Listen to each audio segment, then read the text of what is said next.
यह कहानी हमें एक ऐसे समय में ले जाती है जब धर्म, भक्ति और आस्था की जड़ें समाज में गहरी हो रही थीं। महाभारत के महायुद्ध के बाद जब भगवान श्री कृष्ण ने इस धरती को त्याग दिया, तब उनके अनन्य भक्तों ने उनकी स्मृति को जीवित रखने का संकल्प लिया। अर्जुन के प्रपौत्र और अभिमन्यु के पुत्र राजा जनमेजय श्री कृष्ण के सबसे बड़े भक्तों में से एक थे।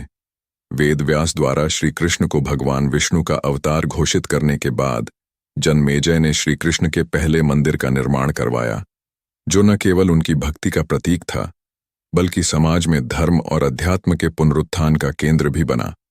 इस मंदिर की स्थापना ने भारतीय धर्मशास्त्रों में एक नई परंपरा की नींव रखी, जिसमें ईश्वर के रूप में श्री कृष्ण की पूजा आरंभ हुई। श्री कृष्ण भारतीय पौराणिक इतिहास और धर्मशास्त्रों के प्रमुख व्यक्तित्वों में से एक हैं। उनके जीवन और कार्यों ने न केवल धार्मिक बल्कि सांस्कृतिक और सामाजिक संरचनाओं पर भी गहरा प्रभाव डाला। उनकी शिक्षाएं, विशेष रूप से भगवद गीता, धर्म, कर्म और भक्ति का गहरा ज्ञान देती हैं। श्री कृष्ण को विष्णु का 8वां अवतार माना जाता है और उनकी भक्ति ने भारतीय समाज में एक नई आध्यात्मिक चेतना को जन्म दिया। उनके स्वधाम गमन के बाद उनके भक्तों ने उनके सम्मान में मंदिरों का निर्माण शुरू किया। इस कथा के अनुसार पहला मंदिर अर्जुन के प्रपौत्र और अभिमन्यु के पुत्र राजा जनमेजय द्वारा बनवाया गया था। जनमेजय महाभारत काल के एक प्रसिद्ध राजा थे, जो पांडव अर्जुन के प्रपौत्र और अभिमन्यु के पुत्र थे। उनकी वीरता और भक्ति के कारण उन्हें विशेष मान्यता प्राप्त है। महाभारत युद्ध के बाद जब पांडवों का वंश आगे बढ़ा, तब जनमेजय ने हस्तिनापुर का शासन संभाला। उन्हें अपने पूर्वजों के कार्यों से प्रेरणा मिली और विशेष रूप से अर्जुन और भगवान श्री कृष्ण के संबंधों ने उनके जीवन पर गहरा प्रभाव डाला। जनमेजय के जीवन का सबसे प्रमुख पहलू उनकी भक्ति थी। वे बचपन से ही श्री कृष्ण के अनन्य भक्त माने जाते थे और उनकी भक्ति ने उन्हें धर्म और अध्यात्म की ओर अग्रसर किया। जब श्री कृष्ण ने इस धरती को त्याग कर अपना स्वधाम गमन किया, तब जनमेजय ने उनकी स्मृति को सदैव जीवित रखने के लिए उनके नाम पर एक मंदिर बनवाने का संकल्प लिया। श्री कृष्ण का जीवन अवतारों के रूप में महत्वपूर्ण स्थान रखता है। उनका जन्म मथुरा में हुआ था और उनका जीवन गोकुल, वृंदावन, मथुरा और द्वारका में बिताया गया। वे भगवान विष्णु के अवतार माने जाते हैं और उन्होंने धर्म, सत्य और न्याय की रक्षा के लिए अनेक कार्य किए। उनकी बाल लीलाओं से लेकर महाभारत के युद्ध में अर्जुन को दिए गए उपदेश तक, श्री कृष्ण का प्रत्येक कार्य धर्म और भक्ति का मार्गदर्शन करता है। उनकी शिक्षाओं ने समाज में एक नई चेतना का संचार किया और भगवद गीता जैसे ग्रंथों के माध्यम से धर्म और कर्म के सिद्धांतों को स्थापित किया। श्री कृष्ण के स्वधाम गमन के बाद उनके परम भक्त और महाभारत के रचयिता महर्षि वेदव्यास ने उनकी महत्ता को प्रतिष्ठित किया। उन्होंने श्री कृष्ण को भगवान विष्णु का अवतार घोषित किया और बताया कि वे साक्षात ईश्वर के रूप थे। वेदव्यास की इस घोषणा ने श्री कृष्ण के प्रति भक्ति और सम्मान को और बढ़ा दिया और भारतीय समाज में मंदिर निर्माण की परंपरा की नींव पड़ी। वेदव्यास ने यह स्पष्ट किया कि श्री कृष्ण केवल एक ऐतिहासिक व्यक्तित्व नहीं थे, बल्कि वे स्वयं परमात्मा थे, जो इस धरती पर धर्म की स्थापना और अधर्म का नाश करने के लिए आए थे। इस दृष्टिकोण ने श्री कृष्ण को देवत्व की श्रेणी में रखा और उनके लिए मंदिर निर्माण की आवश्यकता को मान्यता दी गई। भारत में मंदिरों का निर्माण एक अत्यंत महत्वपूर्ण धार्मिक प्रक्रिया रही है। मंदिर वह स्थान होता है जहां भक्त अपने आराध्य देवता की मूर्ति की पूजा करते हैं और उनके साथ आध्यात्मिक संपर्क स्थापित करते हैं। यह स्थान न केवल पूजा का केंद्र होता है, बल्कि धार्मिक, सामाजिक और सांस्कृतिक गतिविधियों का भी केंद्र होता है। मंदिर निर्माण की परंपरा भारतीय धर्मशास्त्रों और पुराणों पर आधारित है, जिसमें देवताओं की मूर्तियों के माध्यम से उनकी दिव्यता का अनुभव किया जाता है। श्री कृष्ण के मंदिर के निर्माण की आवश्यकता इसलिए महसूस की गई क्योंकि वे भक्तों के लिए न केवल एक भगवान थे, बल्कि धर्म और अध्यात्म के प्रतीक थे। मंदिर में श्री कृष्ण की मूर्ति स्थापित करके उनकी दिव्यता और उनकी शिक्षाओं को स्थायी रूप से संरक्षित किया गया।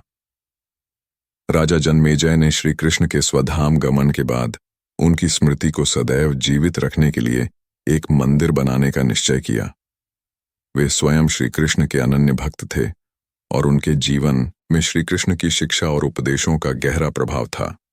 जन्मेजय का यह संकल्प केवल एक व्यक्तिगत भक्ति का प्रदर्शन नहीं था, बल्कि यह एक सामाजिक और धार्मिक कार्य था जिससे समाज में धर्म और भक्ति की पुनः स्थापना हो सके। उन्होंने यह मंदिर अपने राज्य के प्रमुख स्थान पर बनवाया ताकि वहां हर दिन श्री कृष्ण की पूजा हो सके और उनकी स्मृति सदैव जीवित रहे। जन्मेजय द्वारा बनवाए गए श्री कृष्ण मंदिर के निर्माण में उस समय के श्रेष्ठ वास्तुकारों, शिल्पियों और मूर्तिकारों की मदद ली गई।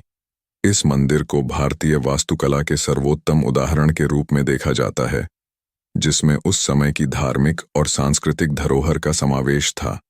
मंदिर की संरचना वास्तुशास्त्र के नियमों के अनुसार बनाई गई थी, जिसमें गर्भगृह जहां भगवान की मूर्ति स्थापित की जाती है, मंडप जहां पूजा होती है और द्वार आदि का निर्माण हुआ। मंदिर का गर्भगृह विशेष रूप से महत्वपूर्ण था, जहां श्री कृष्ण की मूर्ति स्थापित की गई। इस मूर्ति का निर्माण भी शास्त्रों के अनुसार किया गया, जिसमें श्री कृष्ण की दिव्यता और उनके ईश्वरत्व को स्पष्ट रूप से दर्शाया गया। श्री कृष्ण की मूर्ति को मंदिर के गर्भगृह में स्थापित किया गया। यह मूर्ति उन्हें भगवान विष्णु के अवतार के रूप में दर्शाती थी, जिसमें उनके 4 भुजाओं में शंख, चक्र, गदा और पद्म धारण किए हुए थे। इस मूर्ति की स्थापना के बाद राजा जन्मेजय अपने पूरे राज्य में एक भव्य समारोह का आयोजन किया, जिसमें सभी प्रमुख धार्मिक और सामाजिक व्यक्तियों को आमंत्रित किया गया। इस मंदिर में श्री कृष्ण की पूजा नियमित रूप से होती थी और वहां हर दिन वेदों और पुराणों का पाठ किया जाता था। मंदिर में भक्तों का आगमन निरंतर बना रहता था और धीरे धीरे यह स्थान धार्मिक और सांस्कृतिक गतिविधियों का प्रमुख केंद्र बन गया। जन्मेजय का शासन धार्मिक और सांस्कृतिक पुनरुत्थान का एक महत्वपूर्ण समय माना जाता है। उनके द्वारा बनवाए गए श्री कृष्ण मंदिर ने समाज में भक्ति और धर्म की भावना को और अधिक मजबूत किया। जन्मेजय ने अपने शासनकाल में धर्म और न्याय का पालन किया और श्री कृष्ण की शिक्षाओं का अनुसरण किया। उनकी भक्ति ने समाज में श्री कृष्ण के प्रति एक नई चेतना को जन्म दिया। उनके द्वारा बनाए गए मंदिर में न केवल पूजा होती थी, बल्कि यह समाज के लिए एक महत्वपूर्ण धार्मिक शिक्षा का केंद्र भी था। मंदिर के माध्यम से श्री कृष्ण की शिक्षाएं और उनके उपदेश समाज के सभी वर्गों तक पहुंचे। राजा जन्मेजय द्वारा बनवाया गया यह मंदिर केवल एक धार्मिक स्थल नहीं था, बल्कि यह एक सामाजिक और सांस्कृतिक केंद्र भी था।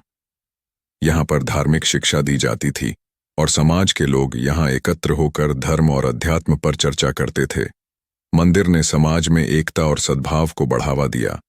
मंदिर ने समाज में भक्ति आंदोलन की शुरुआत की, जिससे आगे चलकर भक्तों ने अन्य स्थानों पर भी श्री कृष्ण के मंदिर बनवाए।